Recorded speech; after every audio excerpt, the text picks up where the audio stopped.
నమస్కారం రేషియా టీవీ వార్తలకు స్వాగతం. నా పేరు సుమలత. వార్తల్లో ముందుగా హెడ్లైన్స్.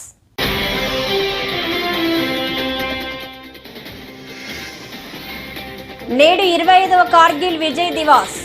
దేశ రక్షణ అంశాలపై విపక్షాలు రాజకీయం చేస్తున్నాయని ప్రధాని మోదీ ఆగ్రహం.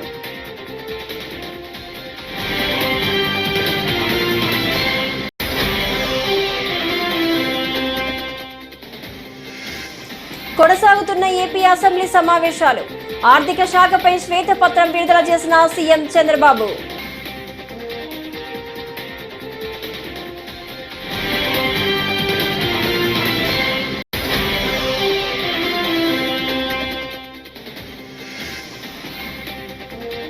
పూర్తి స్థాయి బడ్జెట్ ప్రవేశపెట్టే ధైర్యం లేదు. పచ్చి అబద్ధాలు చెబుతున్న చంద్రబాబు, జగన్మోహన్ రెడ్డి ధ్వజం.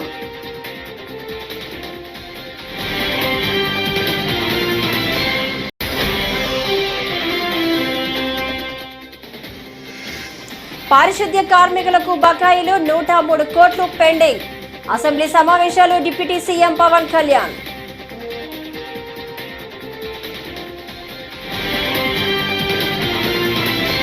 ఇక డీటెయిల్స్ చూస్తే, లడఖ్లోని ద్రాస్ సెక్టార్లో నిర్వహించిన 25వ కార్గిల్ విజయ్ దివాస్ కార్యక్రమానికి హాజరైన ప్రధాని నరేంద్ర మోడీ విపక్షాలపై ధ్వజమెత్తారు. అగ్నిపథ్ స్కీమ్పై విమర్శలు చేస్తున్న ప్రతిపక్షాలకు ధీటుగా బదులిచ్చే ప్రయత్నం చేశారు. దేశ రక్షణ భద్రతా వ్యవస్థకు సంబంధించిన సున్నితమైన అంశంపై విపక్ష నేతలు రాజకీయాలు చేస్తున్నారని మండిపడ్డారు. 25 वर्ष पूरे होने की साक्षी बन रही है. कारगिल विजय दिवस हमें बताता है कि राष्ट्र के लिए दिए गए बलिदान अमर होते हैं. दिन, महीने, वर्ष, सदियां गुजरते हैं. सर्दियां भी गुजरती हैं, मौसम भी बदलते हैं, लेकिन राष्ट्र की रक्षा के लिए अपनी जान की बाजी लगाने वालों के नाम अमिट रहते हैं. ये देश हमारी सेना के पराक्रमी महानायकों का सदा सर्वदा ऋणी है. ये देश उनके प्रति कृतज्ञ है. साथियों, मेरा सौभाग्य है कि कारगिल युद्ध के समय मैं एक सामान्य देशवासी के रूप में अपने सैनिकों के बीच था. आज जब मैं फिर करगिल की धरती पर हूं, तो स्वाभाविक है वो स्मृतियां मेरे मन में ताजा हो गई है. मुझे याद है किस तरह हमारी ఏపీ సీఎం చంద్రబాబు నేడు అసెంబ్లీలో ఆర్థిక శాఖపై శ్వేతపత్రం విడుదల చేశారు. ఈ సందర్భంగా శ్వేతపత్రంలోని అంశాలను ఆయన సభకు వివరించారు. నాడు విభజన సమయంలో ఏపీకి పన్నుల రూపేణా అందిన ఆదాయం 46% అని వెల్లడించారు. అదే సమయంలో 58% జనాభా ఉంది. అక్కడి నుంచే సమస్యలు ప్రారంభమయ్యాయని, ఆస్తులు హైదరాబాద్లో ఉండిపోయాయని వివరించారు. విభజన చట్టంలోని షెడ్యూల్ 9, 10లోని అంశాలు ఇప్పటికీ పరిష్కారం చేసుకోలేకపోయామని చంద్రబాబు చెప్పారు. మనం ఆ రోజు అనేక కార్యక్రమాలు ఆలోచించి తెలంగాణ రాష్ట్రానికి ఏవైతే అడ్వాంటేజ్ వచ్చాయో మనం అవన్నీ కూడా ఏ విధంగా అధిగమించాలి, ఏ విధంగా ఇక్కడ ఒక ఎకో సిస్టమ్ క్రియేట్ చేసుకోవాలని ఆలోచించాం. కానీ 1924 విభజన కంటే తీవ్రమైన నష్టం రాష్ట్రానికి జరిగింది. కోలుకోలేని దెబ్బ తగిలింది. అందుకే ఇక్కడ మళ్ళా నేను బ్రీఫ్ చేస్తున్న 6 వైట్ పేపర్లు మనం పబ్లిసైజ్ చేశాం. ఒక్క పోలవరం మిస్మేనేజ్మెంట్ వల్ల 53,000 కోట్ల రూపాయలు ఇప్పటి వరకు నష్టం. అది వచ్చుంటే 53,000 కోట్ల రూపాయలు మనకు అదనంగా జీఎస్టీపీ కాంట్రిబ్యూషన్ వచ్చేది. అమరావతి ఈ ఒక్కదాని వల్ల దగ్గర 7 లక్షల ఉద్యోగాలు పోయినాయి. ఒక 2 నుంచి 3 లక్షల కోట్ల రూపాయలు ఆస్తి తరిగిపోయింది. ఎప్పుడు కూడా ఒక విషయం మనం గుర్తుపెట్టుకోవాలి. ఆర్థిక వ్యవస్థ అంటే ఒక వ్యక్తి ఉత్పత్తి చేయాలి, ఒక వ్యక్తి వినియోగం చేయాలి. అది ప్రోడక్ట్ కావచ్చు, మ్యానుఫ్యాక్చరింగ్లో వరి ధాన్యం పండించే రైతు నుంచి వచ్చే ధాన్యం కావచ్చు, ఫ్యాక్టరీ నుంచి వచ్చే సూదులు కావచ్చు, లేకపోతే ఏదైనా వస్తువులు కావచ్చు, లేకపోతే సర్వీస్ అన్నప్పుడు మనం అనేక సర్వీసులు తీసుకుంటా ఉంటాం. ఇప్పుడు బ్యాండ్ విత్ వాడతాం, దానికి డబ్బులు కడతాం, సెల్ ఫోన్కి వాడతాం, దానికి యూజర్ ఛార్జెస్ కడతాం, ఇలాంటివన్నీ ఉంటాయి. ఇవి రెండు కూడా ఆల్వేస్ మనం ముందుకు పోతా ఉంటే ఎకనామిక్ యాక్టివిటీ పెరుగుతుంది. ఇప్పుడు మనం ఇక్కడికి వచ్చాం, మొన్న ఒక ఆయన నాకు కనపడి ఈ గవర్నమెంట్ వచ్చిన తర్వాత నా ఆస్తుల విలువ 100 కోట్లు పెరిగింది, నేను 1 కోటి రూపాయలు అన్నా. ఈరోజు ఆంధ్రప్రదేశ్ నిర్వచనం మారిందని, అరాచకం, ఆటవికం, రెడ్ బుక్ పాలనగా చంద్రబాబు మార్చారని వైఎస్ఆర్సీపీ అధినేత మాజీ ముఖ్యమంత్రి వైఎస్ జగన్మోహన్ రెడ్డి పేర్కొన్నారు. అధికారంలోకి వచ్చిన కొత్త ప్రభుత్వం ఎన్నికల సమయంలో ఇచ్చిన వాగ్దానాలు అమలు చేయకుండా వైట్ పేపర్ల పేర్లతో దుష్ప్రచారం మొదలుపెట్టిందని, ఈ వైట్ పేపర్లు అన్నీ కూడా అబద్ధాలే అన్నారు. రాష్ట్రంలో ప్రజలు బయటకు రాకుండా, ప్రశ్నించకుండా హత్య రాజకీయాలు చేస్తున్నాడు. అలా వారిని భయపెడుతున్నారు. అలాంటి భయానక పరిస్థితులు రాష్ట్రంలో ఉన్నాయి. ఒక మనిషిని అప్రతిష్ట పాల్చేయడం, ప్రచారం చేసుకోవడం చంద్రబాబుకు అలవాటు అని ధ్వజమెత్తారు. అనుకున్న ఒక మోడస్ ఆపరెండా అనేది తాను ఎప్పుడు కూడా ఫాలో అయ్యే కార్యక్రమం. ఆ మోడస్ ఆపరెండా ప్రకారం ముందుగానే తాను ఒక కథను సిద్ధం చేస్తాడు. ఆ కథను తాను చెబుతాడు.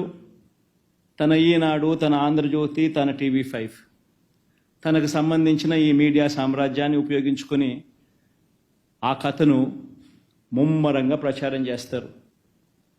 వరుసగా ఆ కథనాలే వచ్చేట్టుగా చేస్తారు. దాని మీద డిబేట్లు కూడా పెడతారు. మంత్రుల నుంచి కింద స్థాయి వరకు కూడా అయ్యే మాటలే మాట్లాడిస్తారు. మాట్లాడించిన తర్వాత ఆ డిబేట్లలో ఉన్న ఒపీనియన్స్ ఇచ్చే వాళ్ళందరూ కూడా వీళ్ళ మనుషులే, వాళ్ళు కూడా అవే ఒపీనియన్లు వచ్చేట్టుగా చేస్తారు. చేసి చివరికి ఏమంటారు, రాష్ట్రం క్లిష్ట పరిస్థితుల్లో ఉంది కాబట్టి చంద్రబాబు నాయుడు చేసే ఈ పని జస్టిఫైడ్ అని చెప్పి దాన్ని మళ్ళా వీళ్ళంతకు వీళ్ళే రాటిఫై చేసుకుంటారు. ఎగ్జాక్ట్గా ఈరోజు ఇదే జరుగుతూ ఉంది. చంద్రబాబు నాయుడు అనే వ్యక్తి ఈ మోడస్ ఆపరెండా సొంత మామ ఎన్టీ రామారావు గారిని వెన్నుపోటు పొడిచి ఆయన పార్టీని లాగేసుకున్నప్పుడు ఇదే మోడస్ ఆపరెండా. అప్పుడు పాపం లక్ష్మీపార్వతి గారిని నాశనం చేసేశారు. చంద్రబాబు నాయుడు గారు బీజేపీతో పోవాలనుకున్నప్పుడు ఇదే మోడస్ ఆపరెండా. బీజేపీని మళ్ళీ తన్నేటప్పుడు కూడా మళ్ళీ ఇదే మోడస్ ఆపరెండా. సిమిలర్లీ ఎన్నికలప్పుడు వాగ్దానాలు ఇచ్చేటప్పుడు ఇదే మోడస్ ఆపరెండా. ఎన్నికలలో వాగ్దానాలు ఎగరగొట్టేటప్పుడు కూడా మళ్ళీ ఇదే మోడస్ ఆపరెండా. ఈరోజు ఇదే మోడస్ ఆపరెండా మళ్ళీ కొనసాగుతూ ఉంది. 14-15 ఆర్థిక సంఘం నిధుల కింద 2019-2024 వరకు గ్రామ పంచాయతీలకు విడుదల చేసిన నిధులు తెలియజేస్తారా అనే ప్రశ్నకు డిప్యూటీ సీఎం పవన్ కళ్యాణ్ సమాధానమిచ్చారు. 2 ఆర్థిక సంఘాలు కలిపి 8,283 కోట్ల 92 లక్షలు విడుదల కాగా, ఏపీ ప్రభుత్వం మాత్రం 7,587 కోట్ల 64 లక్షలు విడుదల చేసిందని తెలిపారు. ఇంకా రాష్ట్ర ప్రభుత్వం నుంచి 696 కోట్ల 28 లక్షలు పంచాయతీలకు ఇవ్వాల్సి ఉందన్నారు. నిధులు నిలిపివేత కారణంగా గ్రామ పంచాయతీలు అనేక ఇబ్బందులు ఎదుర్కొంటుందన్నారు. గ్రామాల్లో పారిశుద్ధ్యం సరిగ్గా లేదన్నారు. వారికి సకాలంలో జీతాలు ఇవ్వకపోవడంతో 21,000 మంది పనులకు రావడం లేదన్నారు. నుండి విడుదలైన మరియు గ్రామ పంచాయతీలకు విడుదల చేసిన మొత్తాల వివరాలను సంవత్సర వారీగా తెలియజేస్తారని. అధ్యక్ష, సంవత్సరాల వారీగా గ్రామ పంచాయతీలకు 14 మరియు 15 ఆర్థిక సంఘం ద్వారా 2019-20 నుండి 23-24 వరకు విడుదలైన గ్రాంట్ వివరాలను ఈ విధంగా తెలియజేస్తున్నాం. అధ్యక్ష, 14 ఆర్థిక సంఘం 2019-20 ఆర్థిక సంవత్సరంలో కేంద్ర ప్రభుత్వం ద్వారా విడుదలైన మొత్తం 2,336 కోట్ల 56 లక్షల. అధ్యక్ష, ఆంధ్రప్రదేశ్ ప్రభుత్వం ద్వారా గ్రామ పంచాయతీలకు విడుదలైన మొత్తం 2,336.56 లక్షల అధ్యక్ష. మొత్తం 14వ ఆర్థిక సంఘం 5వ సంవత్సరానికి 2019-20 2,336.56 లక్షల అధ్యక్ష. అదే ఆంధ్రప్రదేశ్ ప్రభుత్వం ద్వారా కూడా గ్రామ పంచాయతీలు విడుదలైన మొత్తం 2,336.56 లక్షల అధ్యక్ష. 15వ ఆర్థిక సంఘంకి సంబంధించి 2020-21 ఆర్థిక సంవత్సరానికి కేంద్ర ప్రభుత్వం ద్వారా విడుదలైన మొత్తం 1,837.50 లక్షల అధ్యక్ష. ఆంధ్రప్రదేశ్ ప్రభుత్వం ద్వారా గ్రామ పంచాయతీలు విడుదలైన మొత్తం 1,837.50 లక్షల అధ్యక్ష. 2021-22కి 1,338.52 లక్షల అధ్యక్ష. ఆంధ్రప్రదేశ్ ప్రభుత్వం ద్వారా గ్రామ పంచాయతీలు విడుదలైన మొత్తం 1,338.52 లక్షల అధ్యక్ష. 22-23 ఆర్థిక సంవత్సరానికి 1,378.65 లక్షల అధ్యక్ష కేంద్ర ప్రభుత్వం నుంచి వచ్చింది. ఆంధ్రప్రదేశ్ ప్రభుత్వం ద్వారా గ్రామ పంచాయతీలు విడుదలైన మొత్తం కుప్పం పట్టణంలో ఎన్టీఆర్ ట్రస్ట్ ఆధ్వర్యంలో ఏర్పాటు చేసిన స్కిల్ డెవలప్మెంట్ సెంటర్ను శుక్రవారం నారా భువనేశ్వరి ప్రారంభించారు. ఈ సందర్భంగా భువనేశ్వరి మాట్లాడుతూ మహిళలు ఆర్థికంగా ఎదగడానికి స్కిల్ డెవలప్మెంట్ సెంటర్లో టైలరింగ్ శిక్షణ ఉచితంగా ఇవ్వడం జరుగుతుందన్నారు. టైలరింగ్ శిక్షణ పూర్తి అయ్యాక గార్మెంట్స్ ఫ్యాక్టరీలతో మాట్లాడి వారికి ఉపాధి అవకాశాలు కల్పిస్తామని స్పష్టం చేశారు.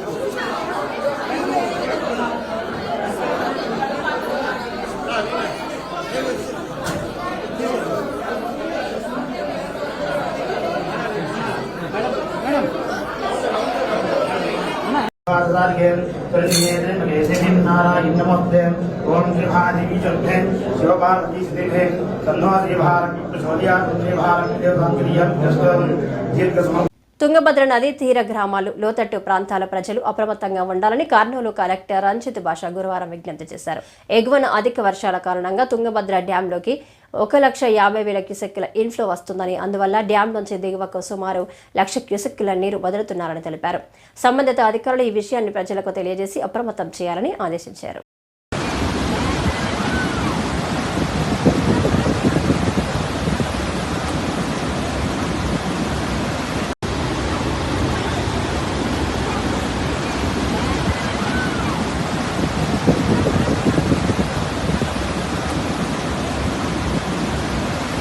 కూటమి ప్రభుత్వం అధికారంలోకి వచ్చాక ప్రజాపాలన ప్రారంభమయ్యిందని సెంట్రల్ నియోజకవర్గం ఎమ్మెల్యే బోండా ఉమా అన్నారు. ఆయన 60వ డివిజన్లో పర్యటించారు. ఈ సందర్భంగా ఉమా మాట్లాడుతూ ప్రతిరోజు ప్రజల వద్దకు వెళ్లి వారి సమస్యలను తెలుసుకొని అక్కడికక్కడే పరిష్కరించడం జరుగుతుందని వెల్లడించారు. ప్రజలు ఏ నమ్మకంతో అయితే తమకు అధికారం ఇచ్చారో ఆ నమ్మకాన్ని నిలబెట్టుకునేలా పనిచేస్తామని స్పష్టం చేశారు. సార్వత్రిక ఎన్నికల్లో కూటమి ప్రభుత్వం గెలిచిన తర్వాత చంద్రబాబు నాయుడు గారు ముఖ్యమంత్రి అయినాక ప్రజా పరిపాలన స్టార్ట్ అయింది. ప్రజల వద్దకే పరిపాలన. ఏసీ రూముల్లో కూర్చొని గతంలో ఎమ్మెల్యేలు మరి ఎక్కడా బయటకు వచ్చేవాళ్ళు కాదు, వచ్చిన వాళ్ళకి కలిసేవాళ్ళు కూడా కాదు. ఇవాళ ప్రజల వద్దకే ఎమ్మెల్యే, ప్రజల వద్దకే మా కార్పొరేటరు. నిత్యం ప్రజల దగ్గరికి వెళ్తాను, ప్రజల్లో ఉంటున్నాం, వాళ్ళ సమస్యలు వింటున్నాం. ఆ సమస్యల పరిష్కారానికి స్థానిక అధికారుల్ని, ఏఈల్ని, పోలీసు సిఐల్ని, ఎస్ఐల్ని, కానిస్టేబుల్స్ని, అలాగే శానిటేషను, అలాగే వాటరు, ఏవైతే అధికారులు ఉన్నారో అధికారులందరూ కూడా, సచివాలయ సిబ్బంది కూడా మాతో రావటం వల్ల ప్రజలు ఏ ఇబ్బందులు అయితే చెప్తా ఉన్నారో ఆ ఇబ్బందుల్ని అక్కడికక్కడే తక్షణమే పరిష్కరిస్తూ ఉన్నాం.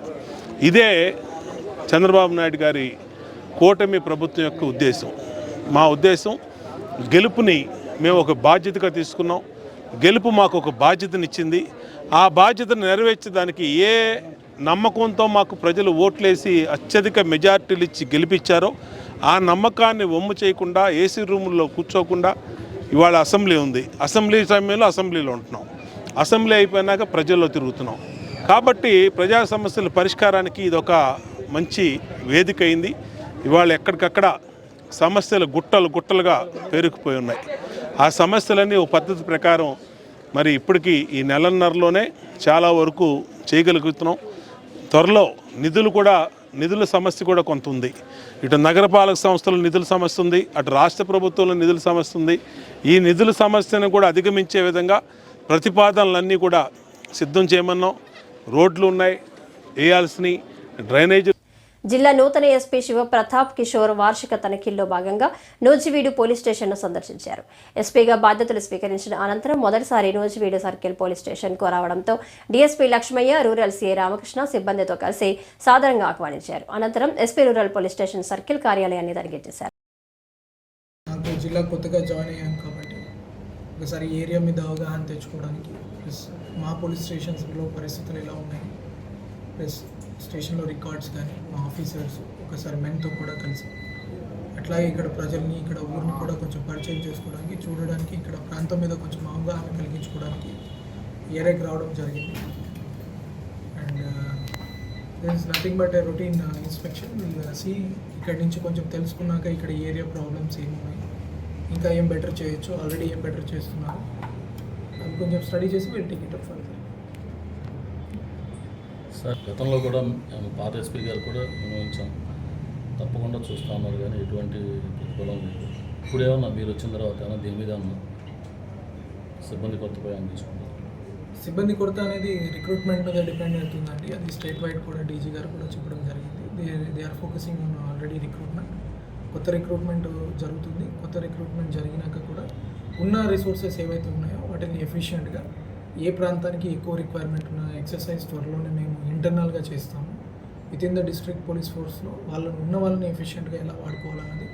ఇంకొకటి ముఖ్యంగా పబ్లిక్ కోఆపరేషన్ కూడా మనకు కావాలి. ఇప్పుడు జనాభా చాలా పెరుగుతుంది, మన హౌస్ హోల్డ్స్ చాలా పెరుగుతున్నాయి. ఓన్లీ పోలీస్ మ్యాన్ మీద మాత్రమే కాకుండా ఇప్పుడు చాలామంది పబ్లిక్ కూడా సీసీటీవీ కెమెరాస్ పెట్టుకోవడం ద్వారా కావచ్చు, లేకపోతే ఈ వాట్సాప్ ద్వారా సమాచారం ఇవ్వడం ద్వారా కావచ్చు, రకరకాల మార్గాల్లో పోలీస్కి కూడా హెల్ప్ చేయొచ్చు. ఇప్పుడు ప్రతి ఒక్కరు కూడా ఒక సెల్ ఫోన్ ఉన్న ప్రతి ఒక్కరు కూడా ఒక డిటెక్టివ్, ఒక సమాచారం చేరవేయగలిగి ఇంటెలిజెన్స్ ఏజెంట్ లాగా కూడా ఉన్నారు. కాబట్టి మేము అందరి ప్రజల సహకారంతో కూడా ఏదైతే ఈ సిబ్బంది కొరత కొంచెం సమస్య ఉందో will try to manage it. Ganja ఎక్కువగా ఇది అవుతుంది, కేసులు అయితే నమోదు అవ్వట్లేదు, దాని మీద ఏం చర్యలు తీసుకుంటారా?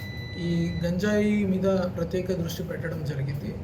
ఇప్పుడు కూడా మనము స్పెషల్ డ్రైవ్ తయారు చేసుకుంటున్నాము. ఆల్రెడీ గంజాయి కేసుల్లో ఉన్న ముద్దాయిలు ఎవరు, వాళ్ళు ప్రస్తుతం బెయిల్ మీద ఎక్కడెక్కడ తిరుగుతున్నారు, అలాంటి వాళ్ళ మీద ఫోకస్ పెట్టడం జరుగుతుంది.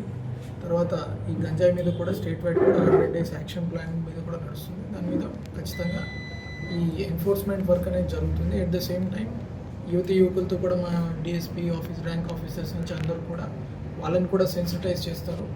ఈ గంజాయి మీద ఎవరైనా ఇన్వాల్వ్ అయ్యింటే కఠిన చర్యలు తీసుకోవడం జరుగుతుంది. Will started working. గత వైసీపీ ప్రభుత్వం హయాంలో విజయవాడ అభివృద్ధిని మరిచారని తూర్పు నియోజకవర్గ ఎమ్మెల్యే గద్దె రామ్మోహన్ అన్నారు.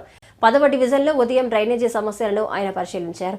ఈ సందర్భంగా ఆయన మాట్లాడుతూ కావాలనే గత ప్రభుత్వం కొన్ని ప్రాంతాల అభివృద్ధిని విస్మరించిందని ఆవేదన వ్యక్తం చేశారు. తక్షణమే పెద్ద ప్రాతిపదికన అండర్ గ్రౌండ్ డ్రైనేజీ సమస్యలను పరిష్కరించేలా చర్యలు తీసుకుంటామని ఆయన స్పష్టం చేశారు.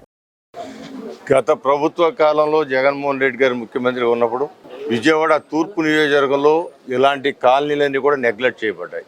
ప్రత్యేకంగా ఇక్కడ ఉన్న పబ్లిక్ని సఫర్ చేయాలనే ఉద్దేశంతోనే చిన్న పనులు, ఇక్కడ డ్రైనేజ్ పొంగి ఎదురుకున్న హాస్పిటల్ కూడా ఖాళీ చేసే పరిస్థితి. అంటే అది 2 లక్షల రూపాయలు పెట్టుకుంటే దాన్ని ఇమ్మీడియట్గా క్లీన్ చేయొచ్చు. కానీ అలాంటి ఆలోచన కానీ లేదా అలాంటి ఉద్దేశం కానీ ఆ ప్రభుత్వానికి లేకపోవటం వల్ల కాలనీల్లో చాలా ఇబ్బంది పడుతూ ఉన్నారు. ఇప్పుడు దీని యుద్ధ ప్రతిపాదికన ఈ అండర్ గ్రౌండ్ డ్రైనేజీ రిపేర్లు నిన్న ఎంపీ గారితో కూడా నేను మాట్లాడటం జరిగింది. దీనికి ప్రత్యేకమైన నిధులు రేపు ఫైనాన్స్ దీంట్లో కానివ్వండి దీన్ని తీసుకొచ్చి మొత్తం విజయవాడ నగరంలో మొత్తం అండర్ గ్రౌండ్ డ్రైనేజ్ అంతా కూడా ప్రక్షాళన చేయాలనేది మేము నిర్ణయం తీసుకున్నాం. అదేవిధంగా స్టార్మ్ వాటర్ డ్రైన్ కూడా సగం మిగిలిపోయిన నిధులు, కొత్తగా కూడా నిధుల అవసరాలు తీసుకొచ్చి ఈ 2 కార్యక్రమాలని ఈ 5 సంవత్సరాల ఎజెండాగా తీసుకోవడం జరిగింది. ఎక్కడా కూడా వర్షం పడితే చుక్క నీరు కూడా రోడ్డు మీద నిలబడకుండా డ్రైన్లోకి వెళ్ళిపోవాలి. ఎక్కడా రోడ్ల మీద ఈ అండర్ గ్రౌండ్ డ్రైనేజీలు పొంగకూడదు. ఇంకా కూడా ఎవరన్నా అండర్ గ్రౌండ్ డ్రైనేజ్ కనెక్షన్ తీసుకునే వాళ్ళు ఉంటే అన్ని కూడా తీసుకోవాలి. ఇదంతా కూడా అప్పుడే నగరం పరిశుభ్రంగా ఉండే అవకాశం. రోడ్లు అంటారా, ఎప్పుడైనా వేసుకో. అండర్ గ్రౌండ్ డ్రైనేజ్ సరిగ్గా లేకుండా రోడ్లు వేస్తే మరలా దానికోసం ఇవాళ సిమెంట్ రోడ్డు ఉంది, దీనికోసం మరలా పగలగొట్టాలి. అందువలన ఇది ఒక కార్యక్రమంగా తీసుకుని ముందుకు వెళ్తాం. ఇక జగన్మోహన్ రెడ్డి గారి తత్వమతి నిన్న చూసాం. నిన్న ఆయన మాట్లాడిన మాటలు చూస్తే ప్రెస్ వాళ్ళు, నేషనల్ మీడియా వాళ్ళు వచ్చి అయ్యా 36 మంది చచ్చిపోయారన్న, 40 వాళ్ళ పేర్లు ఇవ్వండి మేము లిస్ట్ చేసుకుంటామంటే ఆయన పారిపోయాడు పేర్లు ఇవ్వకుండా. అంటే అబద్ధాలని గతంలో మీ అందరు గుర్తుండదు. ఒక డిఎస్పీ ప్రమోషన్లో 30 మందిలో 27 మంది ఒకే సామాజిక వర్గం, అది కూడా ఆ రోజున ముఖ్యమంత్రి కూడా నారా చంద్రబాబు నాయుడు గారి సామాజిక వర్గం. శ్రీకాళహస్తీశ్వర దేవస్థాన ఆలయంలో ఆడి కృతిక వార్షిక బ్రహ్మోత్సవాల్లో భాగంగా గురువారం రాత్రి చెంగల్వరాయల్ స్వామిని శ్రీవల్లి దేవసేన ఉత్సవమూర్తులను గజమాలతో చక్కగా అలంకరించి వెండి అంబారి వాహనంపై కొలువు తీర్చి మంగళ వాయిద్యాలతో మేళ తాళాలతో 4 మాడ వీధుల్లో ఊరేగించారు.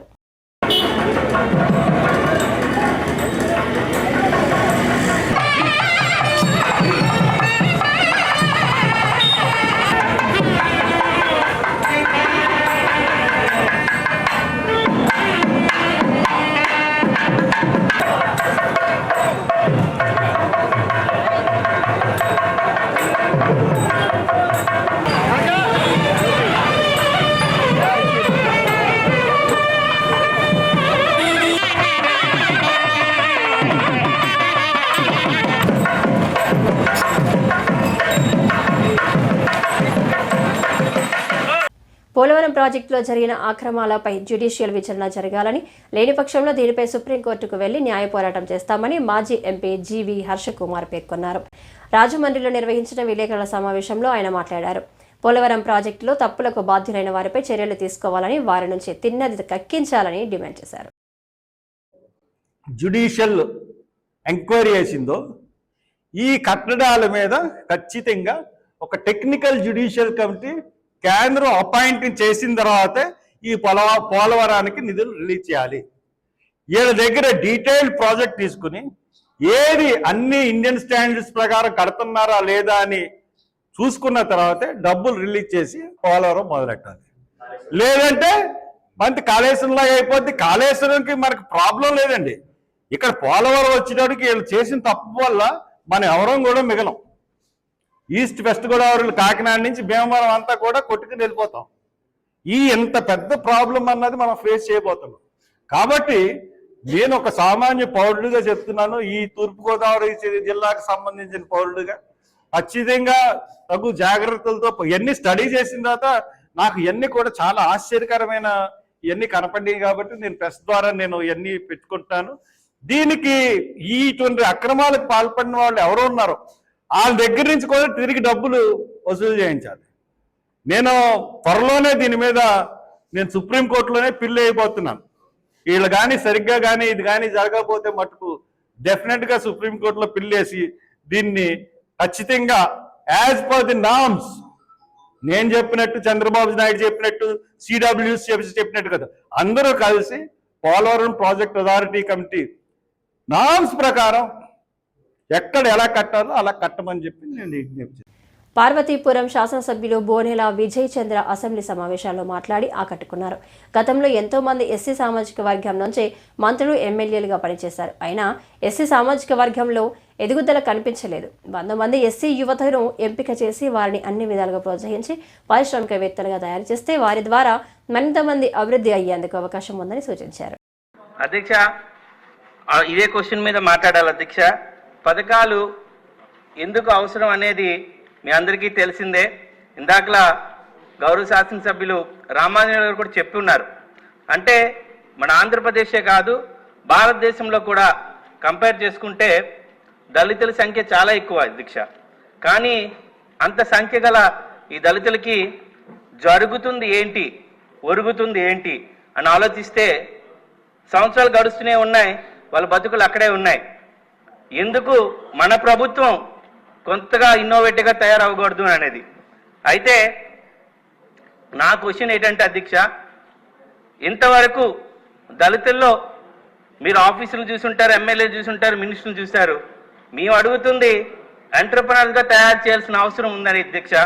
మన గవర్నమెంట్లో 100 మందిని తీసుకొని 100 మందిని నిష్ఠాతులు చేసి పారిశ్రామికవేత్తలుగా తయారు చేస్తే ఈ పారిశ్రామికవేత్తలే వేలాది మందికి ఉద్యోగాలు ఇచ్చే అవకాశం ఉంది. గౌరవ మంత్రి గారికి కూడా నేను రిక్వెస్ట్ చేస్తుంది ఏంటంటే, ఈసారి మన గవర్నమెంట్లో ఈ దేశంలో మిగతా రాష్ట్రాలకు ఆదర్శంగా మన ఒక ఇగ్నేటివ్ ప్రోగ్రామ్ తయారు చేయొచ్చు, దళితుల్ని ఎంటర్‌ప్రెన్యూర్‌గా తయారు చేయొచ్చు. ఒక అద్భుతమైన అవకాశం మనకుంది. దీనిపై ప్రత్యేకంగా శ్రద్ధ తీసుకోవాల్సిన అవసరం ఉంది. ఒక ప్రోగ్రామ్ చేయాలనేదే నా రిక్వెస్ట్. ఇలాంటిది ఏదైనా ముందు చేశామా అనే కూడా క్వశ్చన్ కూడా వేయడం జరుగుతుంది అధ్యక్ష. శ్రీకాకుళం జిల్లా నూతన జాయింట్ కలెక్టర్గా జిల్లా కలెక్టర్ కార్యాలయంలో ఫర్మాన్ అహ్మద్ ఖాన్ శుక్రవారం బాధ్యతలు చేపట్టారు. ముందుగా ఆయనకు కార్యాలయ సిబ్బంది ఘన స్వాగతం పలికారు. అనంతరం కలెక్టర్ కార్యాలయ సిబ్బందిని జాయింట్ కలెక్టర్ పరిచయం చేసుకున్నారు. అన్నమయ్య జిల్లాలో జాయింట్ కలెక్టర్గా విధులు నిర్వహించి జిల్లాకు బదిలీపై వచ్చారు. సో ఈ ఆంధ్రప్రదేశ్లో నాకు 2020 బ్యాచ్ ఐఏఎస్ ఆఫీసర్ ఫస్ట్ నేను నెల్లూరులో పనిచేశాను యాజ్ ఎ ట్రైనింగ్ కలెక్టర్. తర్వాత first posting sub collector PITD Chintur చేశారు ఏఎస్ఆర్డిసి. తర్వాత సబ్ కలెక్టర్ రాజంపేట, తర్వాత జాయింట్ కలెక్టర్ అన్నమయ్య. ఇప్పుడు ప్రజెంట్లో శ్రీకాకుళం జాయింట్ కలెక్టర్ ఈరోజు పనిచేశారు. సో ఈ ఫస్ట్ మొత్తం నా ద్వారా ప్రభుత్వం చాలా చాలా థ్యాంక్ఫుల్. నాకు శ్రీకాకుళం పనిచేయడానికి ఆపర్చునిటీ ఇచ్చారు గౌరవ ముఖ్యమంత్రి గారికి, తర్వాత సెక్రటరీ గారికి చాలా చాలా ధన్యవాదాలు.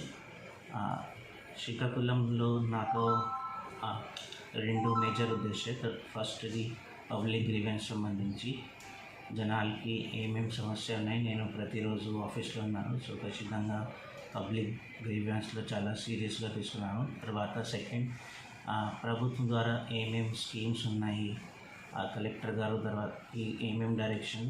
సో శ్రీకాకుళంకి ప్రభుత్వం కోసం డెవలప్మెంట్ కోసం మొత్తం పని చేస్తాము.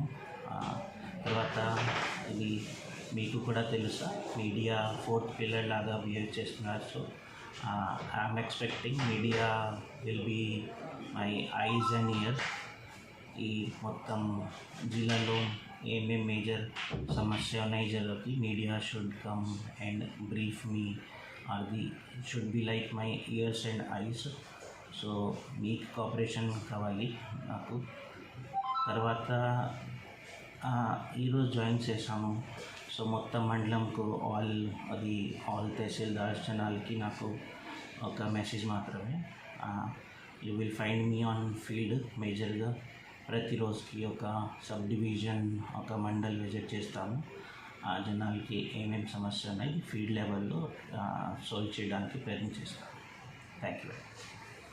ఈ వార్తలు ఇంతటితో సమాప్తం. నమస్కారం.